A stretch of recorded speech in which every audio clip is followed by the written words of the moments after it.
Exploring nature is a recreational pursuit that allows us to reconnect with ourselves, with others, and with the magnificent world we inhabit. Ultimately, around the world, there are select destinations that stand out for their fusion of pristine beauty, adrenaline-charged experiences, and awe-inspiring sights that leave visitors spellbound. Uganda ranks high on the global list. Fondly referred to as the Pearl of Africa, Uganda is a country renowned for its globally celebrated natural beauty and incredible array of lush and verdant landscapes. This enchanting nation offers a tapestry of stunning scenery that awaits you at every turn. And graceful giraffes on exhilarating safaris as you paddle through the tranquil waters of Lake Victoria. From the towering peak of the Rwenzori Mountains to the vast savannas of Queen Elizabeth National Park, Uganda is a paradise for explorers. The beauty of its iconic landmarks is nothing short of breathtaking. The thunderous power of Murchison Falls as it cascades into the Nile is a marvel in its own right. The dense forests of Bwindi, home to the majestic mountain gorillas, offer visitors the rare opportunity to observe these gentle giants in their natural habitat.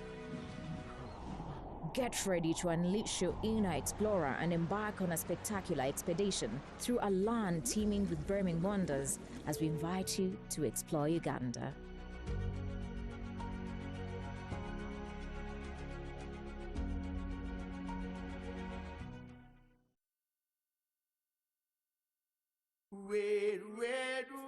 Uganda, are you ready for a reggae-filled night sipping on some red wine? You better be, because UB40 featuring Ali Campbell is here. 15 years since this legend's is back to help you fall in love. Mark the date, this December 21st, 2023. At Kololo Independence Grounds, celebrating the festive season with the spice of reggae. Let's paint the city colors of celebration. Close out the year with UB40 featuring Ali Campbell. Tickets available on timeticketing.com.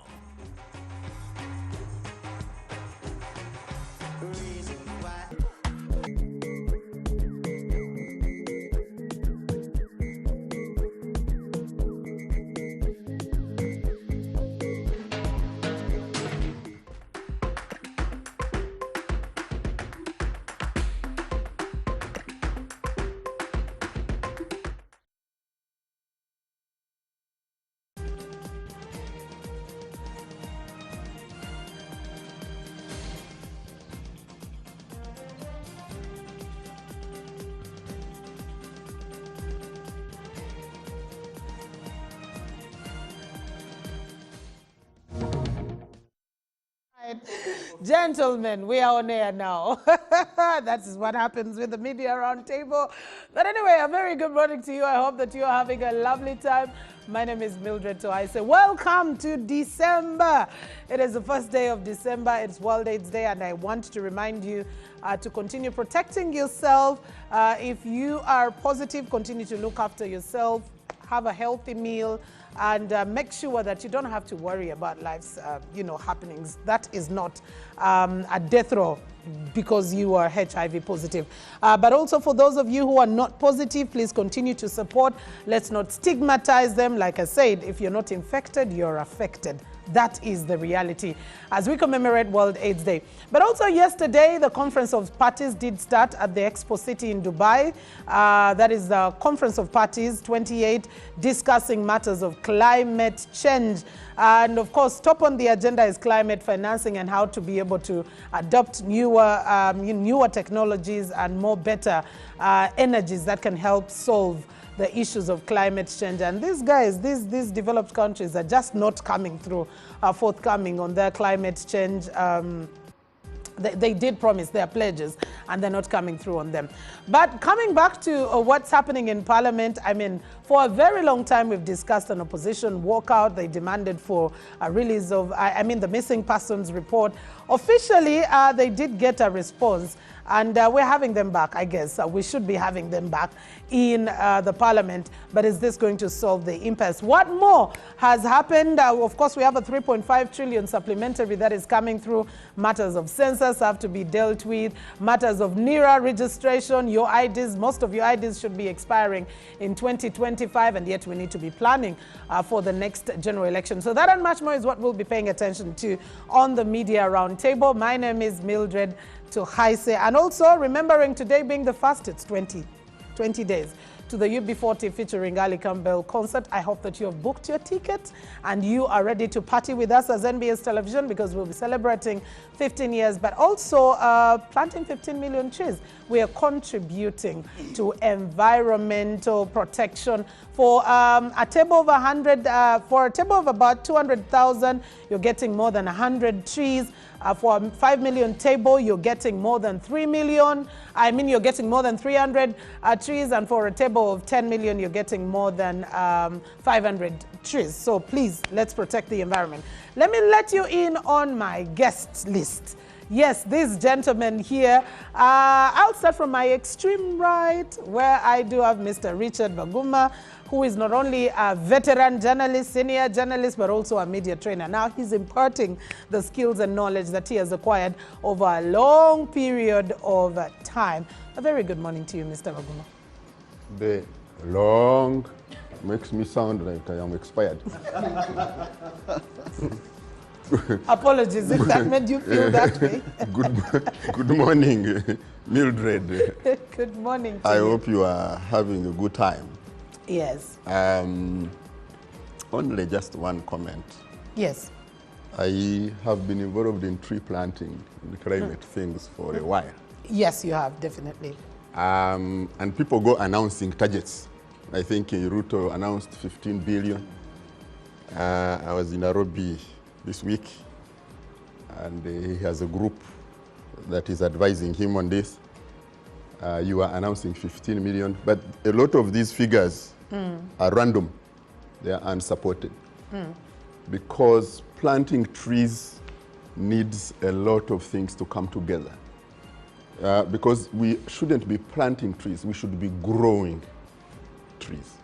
Nurturing them. What is happening now is that because it is fancy, sexy, trendy, people get seedlings. They don't even have a pot of soil where to plant. So they go with them. And so I would be happy to have a discussion on the 15 million target and just say what acreage do you have, who is going to plant where. Who is going to be able to put this in but the ground. they are noble causes, but they are usually, marketing stunts. Sometimes, yes, and especially that we have ESG, but we are committed as NBS Television, and like you said, yes, we're still open to knowing, because NBS as NBS does not have the amount of acreage to be able to plant all this. We're trusting that Ugandans will be able to, and yeah, that's a good conversation we would like to have. Tunyuke tulagewa. Exactly. Kapo Nelson Bwire is here joining me, a journalist as well. And on the other space, mainly on the, you see his stories on the Nile Post, but also on the social media space, doing wonders at Plot One. A very good morning to you, Nelson. Please introduce the man properly. my uncles and Busi You didn't are understand. Do you, let me hand you over the mantle to introduce Kapo. Let Sabiti Please, do the Joseph honors. Sabiti, go ahead and introduce Nelson. Kapo, who are you again? Okay. Good morning, Nelson. Okay, my name is Nelson Bwire Kapo. Yes. I work for Sabiti. Yes, yes. I work for Sabiti sometimes. What Sabiti? Who do you work for though? The government of the Republic of Uganda. Yes. Yeah. So I work for Sabiti as well, government of the Republic of Uganda. Thank you, Mildred, for the invite. And congratulations ahead for the next media anniversary, 15 years. And I hope to be available and also see the UB40. Yes. And I can't wait, basically. Okay, well, we'll be having the tickets coming through. And Joseph Sabiti, He said he works for the government of Uganda. It is okay. Of the Republic. Yeah, it is okay. Joseph Sabit is also a journalist, and I'll stop at that introduction. Joseph, a very good. I think we are going to start having our guests on the round table introduce themselves. Good morning to you, Joseph. Good morning. Something very interesting happened to me this week. Somebody went on X and got images of vehicles stuck in Zombo. And posted had to it put yourself and there. said, I am here in Kampala making noise when we don't even have roads. And a series of people started abusing me. So I went and started asking, is it my responsibility to build roads? Is it, you know? Then I realized maybe people just have expectations that I should do something for my people. I just want to say that I am also tired of buying tires. You are a bigger expert. Because of the roads. When you reach Zombo, there are no roads. You look for the roads. You have to maneuver between the stones and things like that. I am not happy.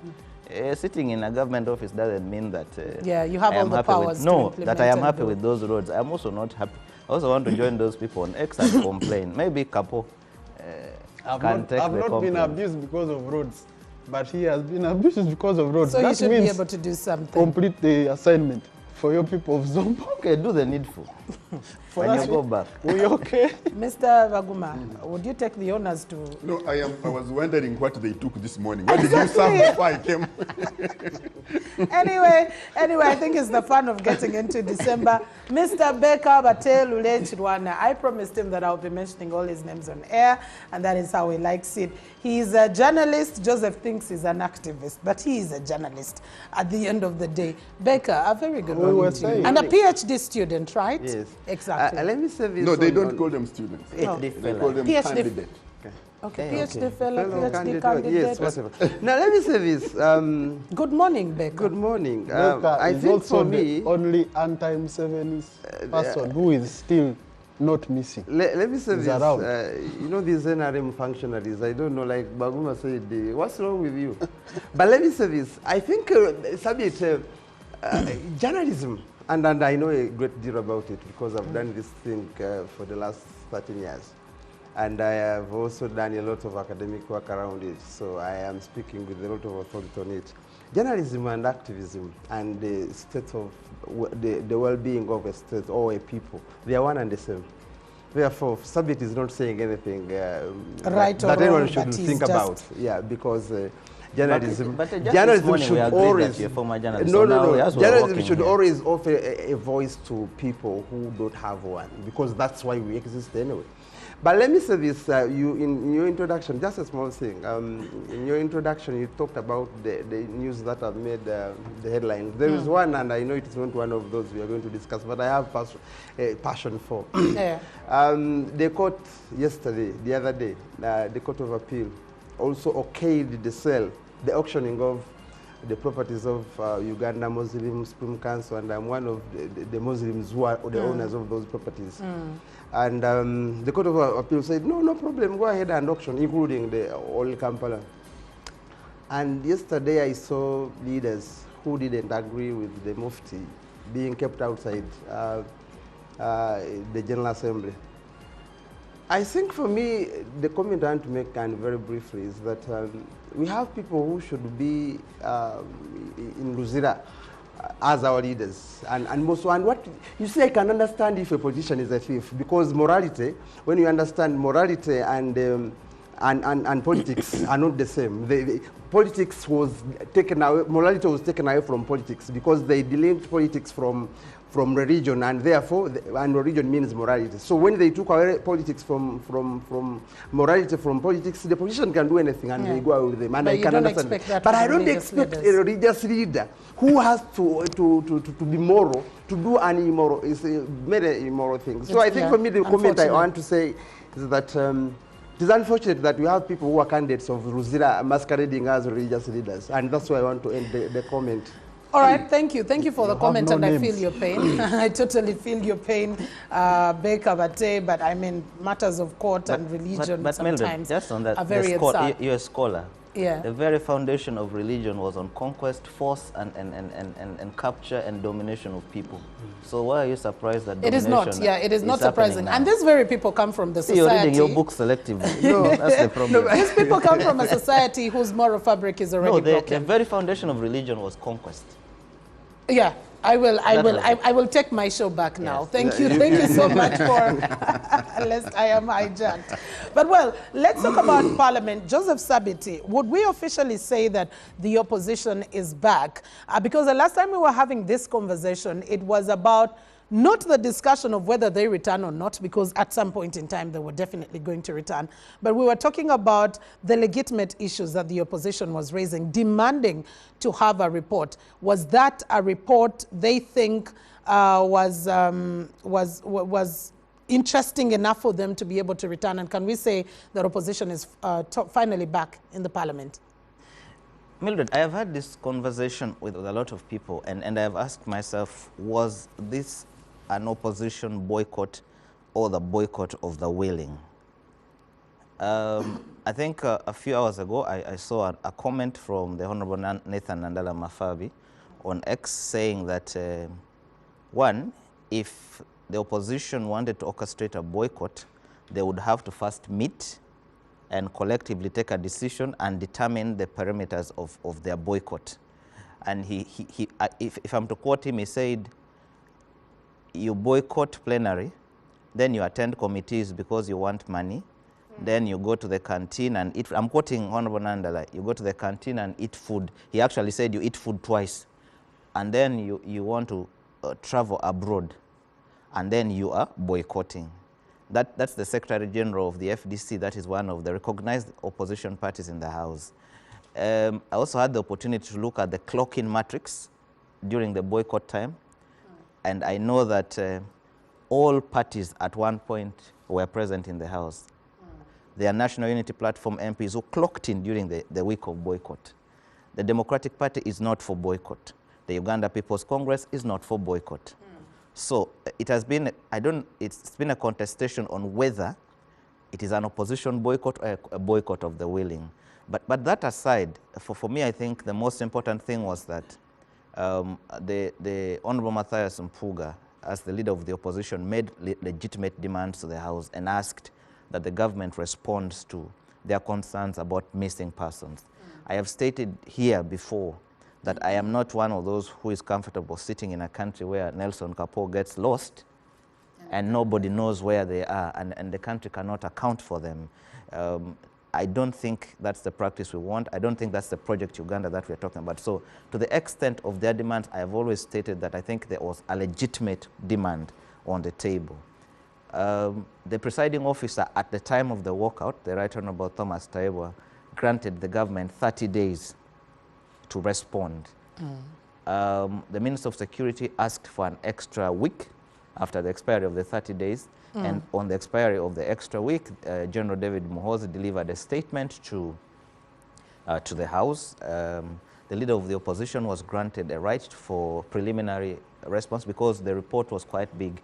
And if you're going to have a debate and respond to it, then you must examine the facts, you must read, and then have a constructive debate. So I think that at that point, that's where we are. The demand of the report has been met. The merits, demerits, strength, weaknesses of the report then will be the subject of debate, because the leader of opposition asked for up to Tuesday to do that. Be able to respond. And for me, the most important thing is that this is not an opposition, government side, opposition versus speaker issue. This is a question about our country and how things are going. And that debate, I think, should happen in that context. Okay. And the most important thing is that I think that we are getting somewhere. The earlier contestations, the conversation on we are back, we are not back is finally getting somewhere. I hope that on Tuesday the country will be able to listen. And the good thing is that these debates are happening in the open space, open to the public scrutiny. And the public will take a decision on whether or not the government statement actually meets their expectations. All right, thank you very much. Nelson, what do you make of the entire proceedings from October, with the walkout, the demands themselves? And finally, now we have a report. Would we say it is uhuru for Parliament, especially that we would request, we would require to see both sides sitting to have discussions about pertinent issues of the country? Well, in the first instance, it is very human for all of us to understand the pain of having somebody you believe are somewhere you don't know or you don't have anything about them. And from a government perspective, it is important that everybody out there knows that government as well is worried that the people are missing, and it's on them. It's on government to identify where these people are, bring them to book, or bring them out. So I am first of all impressed by the fact that government has come out to release a statement. Previously, they were just slideshows. That's why people were sitting somewhere and saying, the Prime Minister told us they have Chibalama. She said, she said, she said. So it was on she said, she spoke, she said we have, but that was not the government's stand. Yeah. Government has come out now clearly to open the debate. Yes? Now, it has been blown open. These are the facts government has put on table. So it is no longer a walk out, walk in. So now the opposition is faced with the general task of taking away the facts that government has tabled, and then bringing their alternative facts and saying, you see, you people say this is what happened, but the truth of the matter, this is what we have. So it's no longer walking out of Parliament. First of all, was it should not be happening. Debate is what Parliament is for. Yes, people should be, and everybody should be involved in the debate. Why would you walk out when the debate should be open so that you settle it? Can also come on the view of accountability, and that is what they were demanding for. Account for them. Let's have a discussion. And I am happy that this entire chaos between the opposition and government should end now, because there are facts on table, and then it is up to the opposition to come with alternative facts. So I am very happy that there is going to be at least finally, and NBS TV is showing us these things live, not so? So I hope every Ugandan now gets to understand who is on the right side of the debate. Okay. No longer the things of X that so-and-so told us, the other one is missing, we don't know where they are. No. The report is very clear. So 3 days, we have the opposition on Tuesday. Let them tell us what they think about the it. alternative is. That. All right. Richard, how do you weigh into this conversation as we await for the opposition response? They demanded for a report. It has been tabled by the minister. Does that close the impasse of what the conversation was about? Or is it just starting now that opposition has to look through, scrutinize what government has presented, and then present the alternative facts with regard to what is in there? Imagine your brother is missing. Your brother was taken away by people who behave and look like government agents. Because how have government agents been looking and behaving?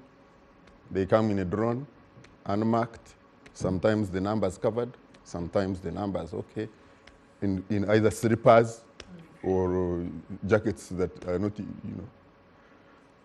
So, for me, and I have said this on this platform and elsewhere, the first point for me, Baguma, is people must not go missing under the watch of the NRA. Exactly. It can be under another rogue force. It should not be the NRA. People should not go missing. We should not be having a protracted discussion about Ugandans missing under people who behave like government agents. I was saying the other day, I will be kidnapped by people who come in a drone and they are putting on torn canvas. They may not even be guns, but things painted like guns. And everybody will say those are government agents because this is how some of them have been behaving. The second thing is everybody waded into this discussion. I was asking on air the other day, I wanted to call you Sabit and Kwaro, then I realized I wanted to call Chris and Kwaro, then I realized I would be quarreling with it would be the market that has kuserad me and I'm quarreling with the road. I was asking and I was on air, why must the presiding officer of Parliament be explaining that the ministers are not around? This is rid of government business. Let them carry their cross. Why? So, I'm not sure, even if it's a little stone and it goes in there, you can pretend that it is not pinning you. You see, so and what I was asked, what do we do? I said, you see, the government just comes out with a statement. This should be negotiated. In terms of people missing, that's a loss for the country. It's bad for my regime. It's bad for my government. It's bad for my force, the NRA. Okay. And so, this is a win-win. Let's not pretend about it. But the real issue is not resolved. By the way, whom did it take to say you must produce a statement? Who? It is the numbers RA001. He has the understanding. Forget these others who are here eating popcorn.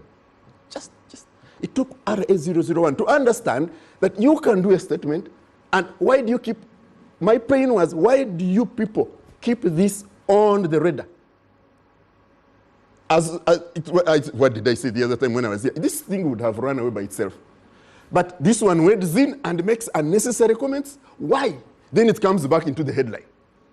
We must solve the question of having people in slippers arresting people anyhow. We must deal with this problem. It is going to cause us problems. And if you have a missing person, you can speak all English, positive or negative, the missing person will not come. I was telling people, don't tell me about missing persons. My uncle was taken in a boot of a Peugeot 504, which you couldn't fit, it went open. How can we be the ones shedding blood to do the same? We can't. So this has happened. Kudos to everyone involved. There should be now reaching out, in my view, to deal with this in a sustainable manner. Not to go dissing each other. It can't be a game about missing human beings. No. Okay. All right. Thank you very much. Becca Bate, your way in. Is this a final one? And unfortunately, is this the way we'll be handling issues of national importance in a manner where, because that is when the conversation about missing persons started. Ours is the national resistance movement. The NRM has been constructed under resistance. And actually, for us, because the NRA left us, it's just a few of us who are still in NRM, and we espouse the real characteristics of the NRM and the NRA because we resist. When it requires resisting, it is the thing that we should be doing. And the Kapos left the resistance, even Museveni himself left the resistance, left that to us. But that is how we are bred, to resist bad things. And that's what we are doing. It's really the spirit of the NRM that is transpiring in Parliament. Matthias Impuga is the real NRM because he resists where it is necessary to resist. But these NRMs, no, for them, they have given up on resisting even when it is important for them to do so. So I think for me, I have no problem with what they're doing. Actually, if anything, I think they should have moved a notch higher. Just by simply walking out for me, I think there is something you are missing. If because you see, we are talking about real people.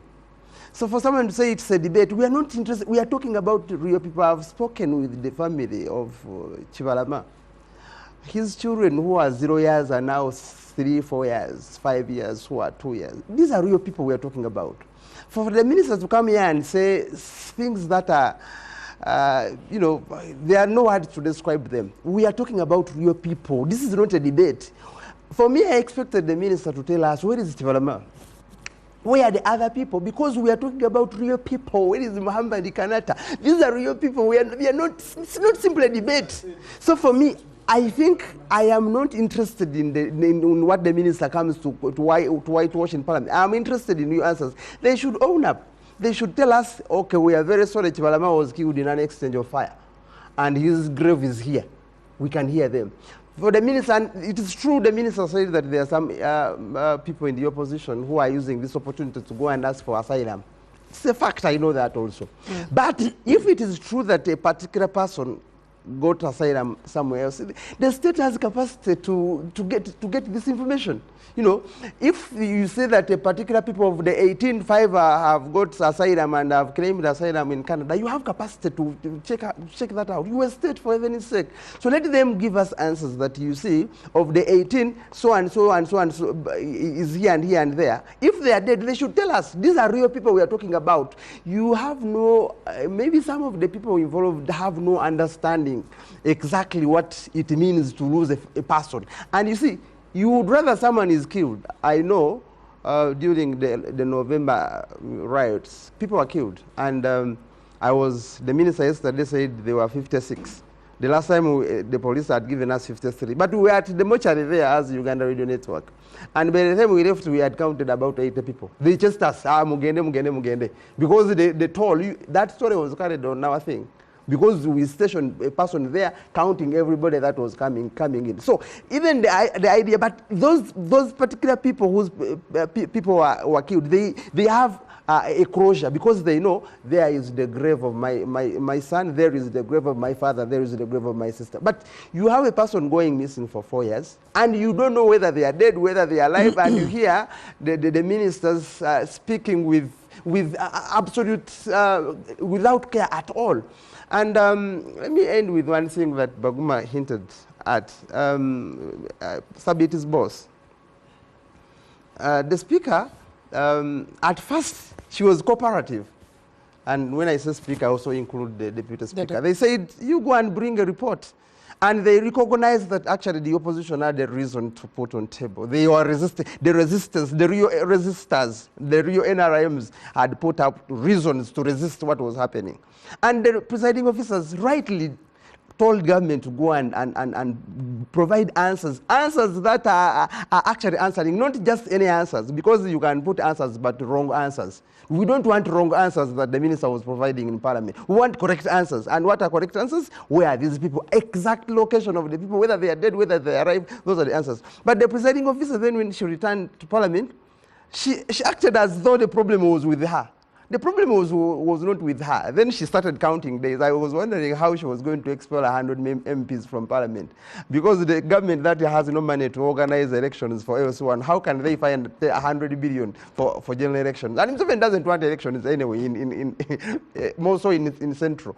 So for me, my fault with the speaker was to take away the heat from the people it should be. This hit was with the government, and for her to try and become a buffer.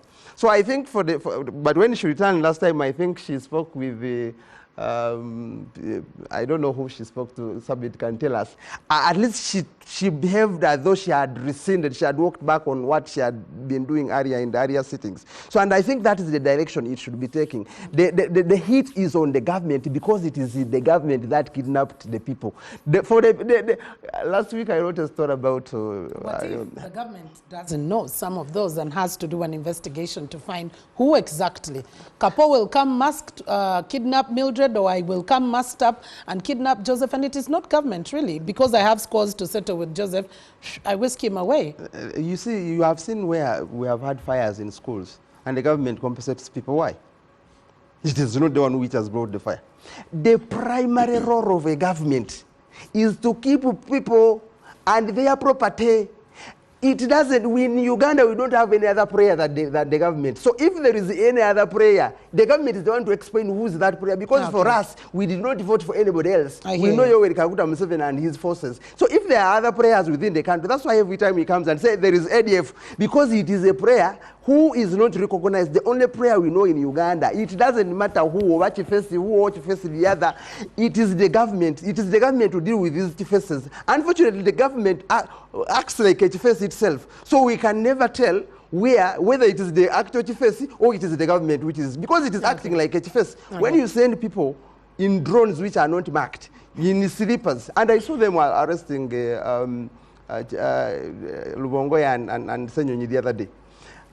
they have police recognized police vehicles, but they are not using them. They get them, they bundle them in a drone. So if you are acting as a rogue, you don't expect us, we don't have the capacity to differentiate whether this rogue is the rogue state or it is the rogue, the other people that are not a part of the state. So the back ends with the state. Because it is them that we pay our taxes, they have to keep us with our property, whether they like or not. If they cannot handle that job, the door is open. Okay. The other than saying to Nyuke, yes, but Nyuke.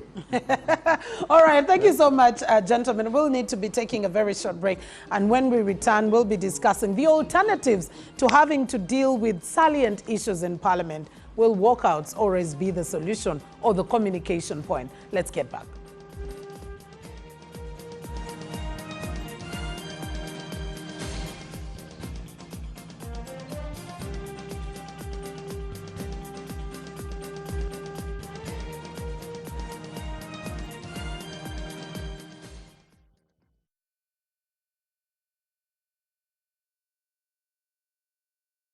It doesn't matter what car you drive. If you use the right oil, you have the right car. Castrol, recommended by leading vehicle manufacturers worldwide. Castrol, it's more than just oil. It's liquid engineering. Tables, we've got everything you need to create a space that truly reflects your unique style. Get the best quality and make huge savings this season. Visit our showrooms at House 17, Ginger Road, and Primroses Mall in Luboa to get the best discount for the perfect furniture for your home. Nina Interiors.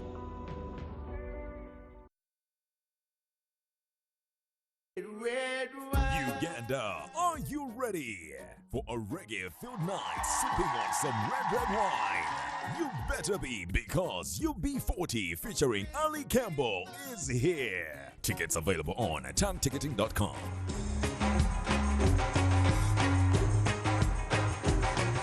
Reason why I love you, you light my day, you are my sun. Reason why I love you too, cannot give you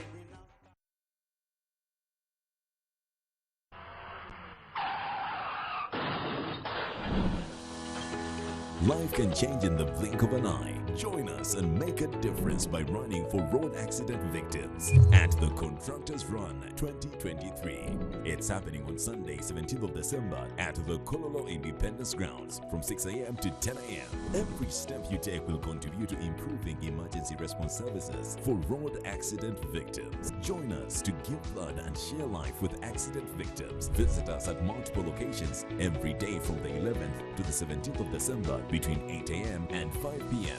Plus, don't forget to take advantage of the free medical checkups by the Ministry of Health.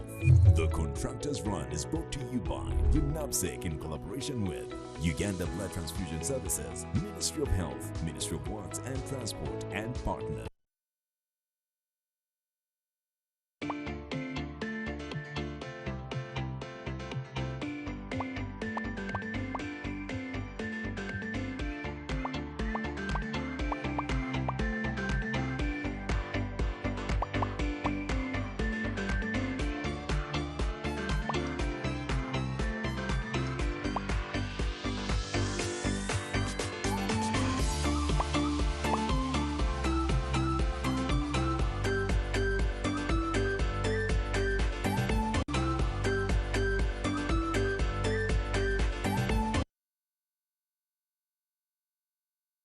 Primo Promotions and Afromobile presents the Africa Angela Festival, celebrating Eritrean, Ethiopian, India, Kenya, Rwanda, Congo, South Sudanese, and Ugandan culture all together on Sunday, 17th December at Jahazi Pia Munyonyo, featuring Robel Negash, Nemia Zerai from Eritrea, Spice Diana, and Dr. Jose Chameleon from Uganda. On Sunday, 17th December at Jahazi Pia Munyonyo, as we celebrate African culture and African food. Entrance is 20K. Sponsored by Kendall Skills Training Center, Miranda Motel, NBS TV, Sanyuka TV, and Silverback Events.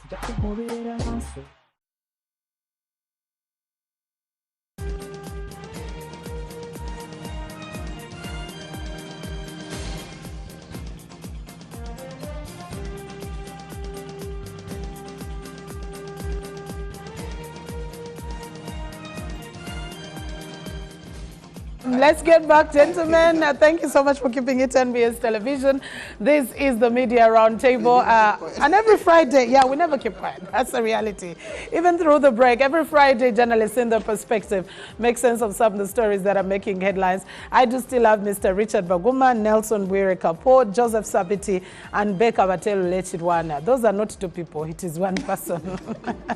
All the names belong to one person. But anyway, let's get back to the conversation on the tabled missing persons report, which we do expect the opposition to scrutinize, and then later on we'll be responding to on Tuesday.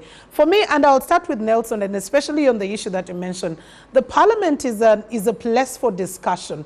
But in a place where discussion cannot be able to hold, what then happens? Because we cannot continue with the habit, although walkouts are an expression of dissatisfaction, it is much better to stay and discuss how best do we get to deal with our politics, that we always get to agree on discussion as the last resolve and walkouts as not the very important. Because I want to believe the constituents of the members from the opposition have missed out on quite a lot, especially their input on key conversations, including the petroleum supply amendment bill that was passed by Parliament. That is something that we would have loved to listen to with regard to the voice of the opposition. One of the people I informally interact with said that, partly on a jocular basis, said that some of the opposition members were actually relieved to be out of such serious discussions. However, people first should know that the situation of missing persons is not a new thing for the government and the opposition as well. Why? Because I wanted us to first look at the perspective of the fact that when people are missing, who is the biggest beneficiary of the angle that our people are missing? The government does not benefit from the fact that people are missing. The opposition benefits. So I understand the government's point of view. Opposition benefits. Is it that because when they continue to push that political capital? You see, in 2016, and this has been happening. We can start from 2001, where members of the FDC went missing, including Kano Mande, Okwiru Aboni, and Besigye himself eventually went missing. He disappeared. And it was a lot of pressure on government that they even had to contact the Canadian government to find out exactly where these people are. So in 2016, 2015, Amama Mbabazi, a government person too, when we had clashes in Intungamo between Mama Mbabazi's supporters and the supporters of President Museveni, a few weeks later, Amama Mbabazi tabled a very long document saying that dozens and hordes of our people are missing, they have been kidnapped, they've gone, including, at a certain point, his head of security, Christopher Aine. Christopher Aine, by the way, there are people who may not know that Christopher Aine went missing and he was reported dead. Yeah, he was. Including pictures were splashed on newspapers that this guy is dead. Christopher Aine, even his family members went to Mulago, identified the body, and they said, this is Christopher Aine. A twin sister of Christopher Aine identified the body and said, this Christopher Aine's body. The same Mama Mbabazi still said, you see, we have one James Ayogon, Isaac Okwi, they were missing, and another lady was in Imbarara. The lady later on turned up in an NRM primary. So, you're missing the part that Aine is now emerged as a deputy. Many people that went missing. The fact that he was discovered at Jerusalem's home. No, probably he said he had gone to Tanzania. He surfaced in the place. Not that he was discovered there. I was there. He surfaced and he said he was coming from Tanzania. He said he had escaped Tanzania. Place. And then he returned. That's when we go to number 2 at Saleh's place. What I'm trying to say here is the issue of missing persons. Yeah. With due respect to the fact that the human aspect also it says if people are actually missing, we should actually find them. But there has been a normal use of this angle over time by the opposition over time. You've missed one famous one, Mubarak Mnyagwa. Yes, Mubarak Mnyagwa. Actually, that one was self-orchestrated. So over time, the opposition has benefited from the fact that people are missing, and it is a good angle for them to stick to. And that's why I mentioned earlier that it is important that the government has brought facts on table. So when the facts are on table, so they should tell us their counter facts. We had a very interesting week previously where two NUP diehards over TikTok were accusing each other of hiding Chibalama in Canada. Including Patricia Sewungu, I think is a close friend of Bate. They were accusing each other of hiding Chibalama. So, however much the government is supposed to provide answers, it is also possible that the opposition stays in a position where they create the situation for their own benefit. I would be very shocked as well I would not be shocked actually to find out that some members of the opposition may also not know, may also be aware that these people do not, some of them do not exist. But it's a good angle. So, Bate was talking about something, the government can find out where these people are. The fact that we have porous borders. For instance, my colleagues in Busia can be in Kenya now, and in a few minutes later, they return to Uganda. So, it is possible that people can exit the country and find their ways, including Kakwenza.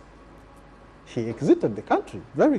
So it is possible that people can exit the country. And it is also possible, and we've seen them coming up later in different protests in the UK, in the USA, in Canada, Chuma Cha Yesu, from nowhere, turned up there. There's an artist called Grace Kamate. Grace Kamate made a lot of noise. Yeah, he disappeared all of a sudden. And where did he turn up? At a UNA conference, on a boat cruise. So, even where they are, it may not be easy to identify them because they are living under the table. They do not have documentation. They are hiding in places. So, while it is a big possibility that some people may be missing, it is also a very huge possibility that some people in opposition are using this angle because it is the most logical angle to put the government on pressure. Okay.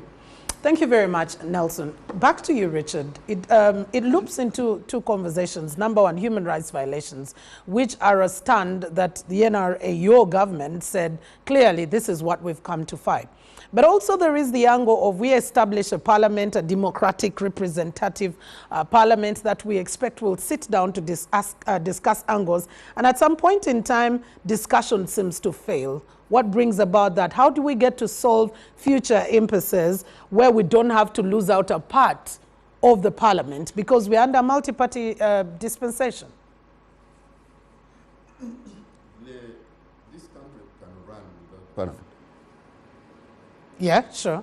Yeah, the country can run without a parliament. At one time, I think it was President Amin who dissolved the cabinet, and the country was running. But things do run better when you have these institutions. Yeah, so that is one thing. Two, discussion is a function of benefit. Every communication we do has an objective and is expected to get a certain result. Now, if you think about the opposition, they really have not much they can do because of their numbers. If you actually do discussion, they will be outvoted. And we have seen this happen all the time. The other thing is that also many times the opposition does not have many spaces for putting across what they would like to put across. Parliament, court. You know, court is one of those things you do to keep an issue on the radar. Even when you think you are unlikely to lose it, if you want to keep it on the radar, I see that in climate activism.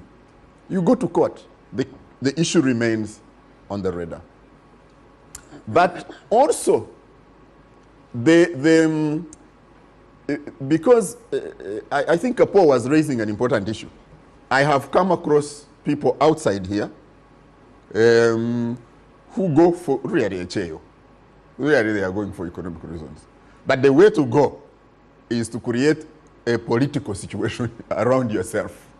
That is the easiest way to go and get across there and get livelihood. They think that happens because they exploit the prevailing conditions on the ground. You will claim that you have been abducted because indeed some arrests actually are abductions, quote unquote. The behavior of the arresting team do come and abduct. I was asking, they wanted to arrest one of my friends. So what did they do? It was a Mark II and marked with guys. They actually had slippers, bathroom slippers. He was driving past Chida Road police station. They came on the wrong side and almost even caused an accident on. This guy, if you call him to police, he will be there in a minute. So the first question I asked the person I talked to say, I mean, really, I said, why? So the guys who were there with their phones on Chira Road recording this quote-unquote abduction, why? Yeah, why are we doing this? This guy, you know, his level of arrogance, if you call him to police, he will come. He's not going to run. And we say, you have been wanting me. I am here. So why do you do this? What is in it for you guys? Are you getting an operation fund? You are just fine? So that for me is, so the mistakes we make play into the hands of the opposition. And so, even when somebody has gone, is out, or even when somebody has joined the ADF, I remember these disappearances. All the people who were joining the NRA, they would say so and so son has disappeared. But because we knew NASA was making people disappear, NASA was the intelligence organ of the UPC regime. So we would say the claim would be NASA, but the guys came back as commanders. So it is this, you have this happening too here. So you have those ones who are taken. Now, what I have been saying that worries is that a group looking like that will come, God forbid, and take Mildred. And we shall start looking for Mildred in public detention centers when it is a group of rogues. And they will start asking for ransom. We have seen this happen in Nigeria and South Africa. So for me, that's what I'm saying, that we play into the hands of these guys. And the guys in Parliament who know that what the methods they would use to get their voice, they can't use them. They are outnumbered, they are outgunned, clearly. Then they will start using these methods.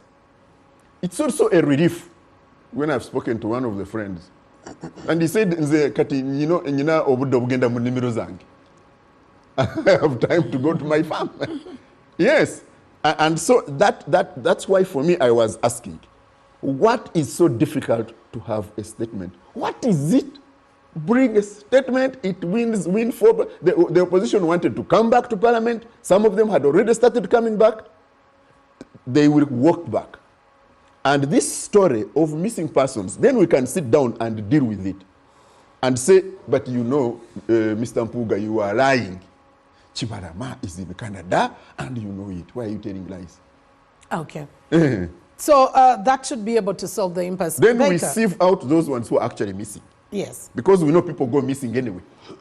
It happens even in the cleanest and most democratic. Yeah. Rebecca, on conversations of dialogue and discussion in Parliament vis-a-vis responses that should be coming in from government, how do we move forward in the future? This is just one of them. We don't know what happens in the future, God forbid. But should we continue with a ping pong of I've walked out, I am back, I am not going to discuss, I am going to come back only if you do this? But I told you, for us, I think in Baguma we are the national resistance movement. National resistance movement, there is no end to resistance for as long as there are issues for you to resist. Okay. Our president, from when he was still a young boy, when I read what the Honorable Byanyima said, Boniface Byanyima said, Museveni was a very hard person to deal with, even when he was still a boy at home. because he would not take prisoners. And he's been our president with me all my entire life is Museveni. I was born when Museveni was president. I am now of advanced age, is still president. You see, so and that's how we've been bred. So for as long as and I think actually there is one of the things I expected from this parliament, I expected much of what is happening now. Because we have a parliament, many of the people who are in the National Unity Platform, that is the biggest political party in the NRM, were nobodies. People voted for them, and they are young people, first of all, they are young people, and they were nobody. Nobody voted for them, like Sabit here, who has been on television for the last 10 years. They have seen him, they like him. It is hard for him to pass on Kampala Road, and he doesn't. 5 of the 10 people, 6 know him. So they will vote for him, he has name recognition. Others, I know for a fact that even after 2.5 years in parliament, some of them are not known. Even Sabit who works there, he can bypass them when he doesn't know that they are members of parliament. I saw them when police wanted to arrest them here. They were just screaming, I'm a member of parliament, because nobody knows them. So one of the reasons they sent them to parliament when they had no profile to talk about, when they had no name to talk about, was that we are in war, we are in state of war. So now you send fighters, you know, and they did send like my friend in South Africa, the Malemas, his group. That is the thinking that people who are voting for these guys were. Because there is no discussion with the NRM. Our president, Yoweri Kaguta Museveni, said that when he was in Busoga, I think in the by-election of Jinja East, he said, don't mind even if you bring whatever you send it to me, even if it sleeps, for as long as it wakes up and votes. So that is the NRM you are dealing with. People, when you send a crowd, when you send a forest to parliament, who their only relevance in parliament, according to their chairman, is to wake up and vote. Don't even ask what is happening. They say, is it voting? He puts up the hand and votes. If you send those kind of people in parliament, really you don't expect discussion with them. Because even if you have reason, because the issues that the Honorable Matthias Mpuga is putting on the table are really legitimate issues. You have NRM trying civilians who have been found with berets in military courts at Machinyi. And you have Jamil Mukulu, who the state says is being the head of ADF, being tried in our International Crimes Division of the High Court of Uganda, civilian court. You have people who have, the other one who killed tourists in Queen Elizabeth. No. He's being tried in a civilian court. Why, heaven's sake, why would you try a person like Olivia Lutaya, who doesn't know even how a gun looks like? If you put there a gun and something else, it might point to another thing. And you try her in a military court. Why? So these are legitimate issues. And for your information, just this year we have had two judgments by the Constitutional Court saying that you can't try civilians in military courts. Before Justice Kakuru died last year, he also wrote a judgment to the effect that we shouldn't be trying civilians in military courts. So there are all these precedents. So it's just these are legitimate issues. Now, and someone is demanding, and you see the report that was presented. They don't have even a way forward that we are going to end this, because it is not only Mpuga saying. The Constitutional Court which these people have created is saying that you can't try people who are not civil, who are not subject to military rule. You can't try them in the military courts. The courts have pronounced themselves, but our government has resisted. So what do you do with them? You resist. And that is the physics. That is us. Unfortunately, Mr. Museveni and this one, when he got to power, he also stopped the resistance. So for us who are original resistors, we will continue resisting these excesses. It doesn't matter whether somebody calls us names, it doesn't matter. For us, we are going to resist. We are going to resist. We are... Seven's resistance is progressive. No, it is regressive. He is now talking about things like Pan-Africanism, you know what is interesting? East African Federation, a man who has and resisting raw material exports. A man who has failed spectacularly. You know, all of us have Museveni's failure in the eyes. When Sabit started with people in Zombo telling him, how can you work for a regime like this? Us in Kampala here, we are paying the taxes, 70% of the taxes. you go in a ditch like this and the other one can't see you. You have to, then they wait for a minute for you to come out of that ditch. I am telling you, that is the extent of the ditches in Kampala. I agree that these potholes, but not to the extent of having the car swallowed. Before it was there, have you seen the pothole around the Kobiri there? Kobiri, yes. There, that pothole, you go in like this, the other person can't see you, they wait for you to come out. I'm talking with the car. And thank you, Becca. That's an exaggeration. That is the state of the the man whose failure is in our eyes every day is talking about that, putting Kula Kula Night to Africa. And what a joke. Thank you very much. Sabiti, I'll end off with you were a very good student on the impasse in Parliament. Composition. Is it now solved, and what do we learn from this for the near future? Because definitely there are going to be such very pertinent issues being raised in Parliament, whether from the opposition or from wherever, and we need to handle them in a totally different way. Mildred, when I was still in the newsroom, one floor down here, I did a story called The Death and Resurrection of Christopher Aine, and it got me an award at ACME. And the key punch in that was that before you pronounce someone dead, you should do proper verification, proper processes. And the people who sat at that panel found it a good story. As a journalist, I also did something about the kidnap of my friend, the Honorable Mubarak Munyagwa, when he was the mayor for Kawempe. And I think his car was got with blood. And I don't know, later they said it was the blood of a goat or something. This has happened. On the 17th of November, when they were tabling the list of missing persons, the photograph of Eric Omondi was named Peter Kiria and came through. Eric Omondi, the comedian. The comedian. He's among the photos that were paraded as one of the missing persons. And for me, those things piss me off. Because the question of missing persons and disappearances are pertinent to all of us, Mildred. Yeah. Kapo can sit at State House, I can sit at Parliament, Becca Bate sits in the newsroom, my senior Baguma sits in his civil society office. When it comes to question of life and the sanctity of life, there must be one position that it must be respected regardless of where you sit. That is where I think I agree with Bate that we cannot be playing with lives.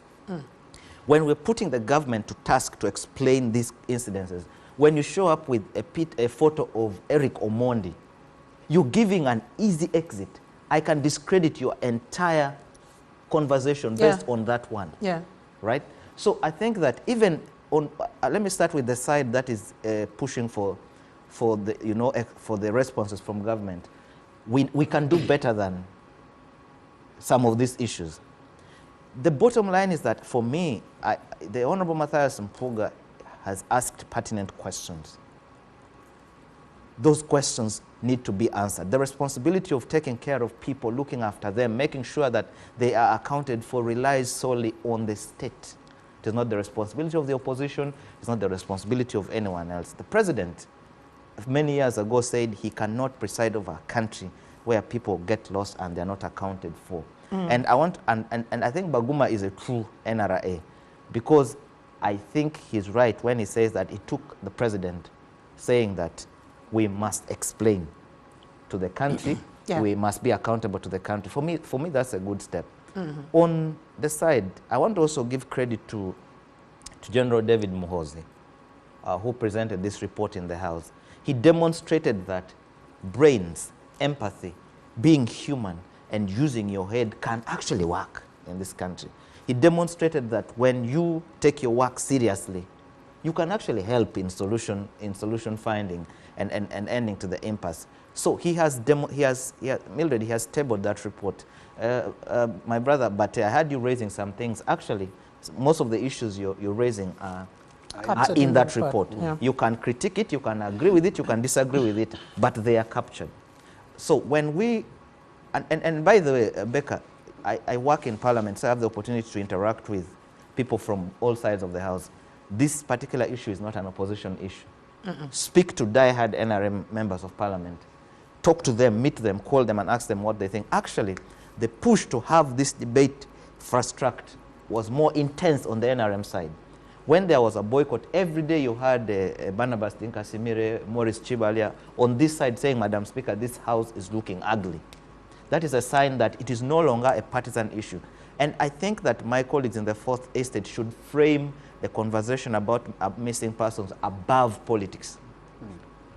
If we frame that debate above politics, we are going to help this country. Okay. We are here, my senior Baguma is slightly older than us, but the rest of us are children of the NRA. We were born when these people were here. We grew up here. We have gotten children. I was also born when the people were here.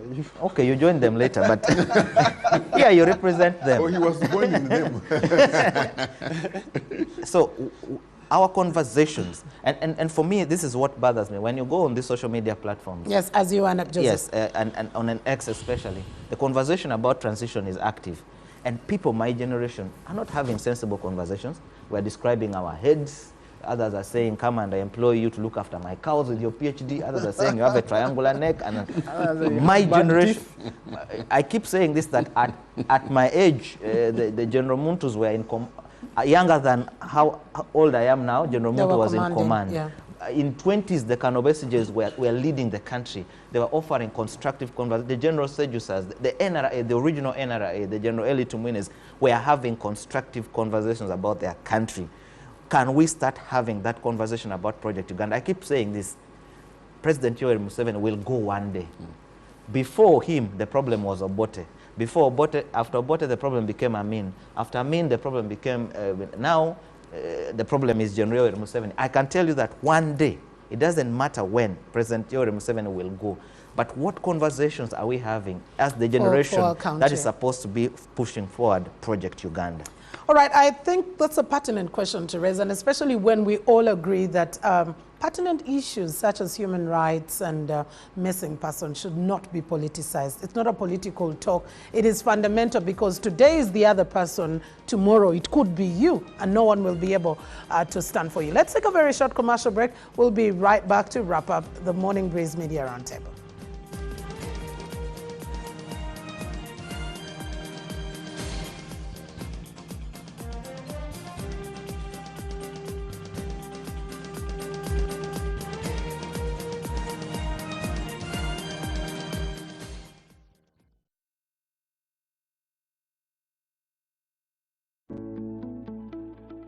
Ladies and gentlemen, my name is Stephen Asimwe.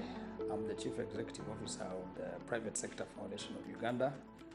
On the 6th of December, Wednesday evening at the Kampala Serena Hotel, the PSFU is pleased to host the biggest and most powerful business calendar event, which is their Private Sector Gala. Starting at 4 p.m., we shall be at the Victoria Hall, and would like you to come and meet the best business people, come and network, come and have fun, but most importantly, prepare for. At the gala dinner, we shall be giving awards and recognizing the best personalities from micro, small, medium, and large companies. Please be there because it's a day to network and be able to get better business come 2024. Thank you very much. Merry Christmas and Happy New Year.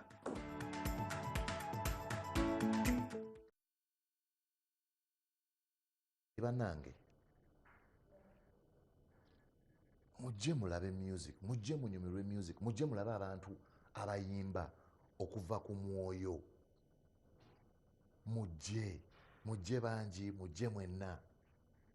Ku bakazi abangi mu nsi n'olondamu wange, nze njimaze emikwano ginkeese. Yegwe gwe ndowooza bwe neebaka mwebe ndoota mu kikadde bwe naabeera ku Serena mujje mulabe. For reservations, call 0774 982 040.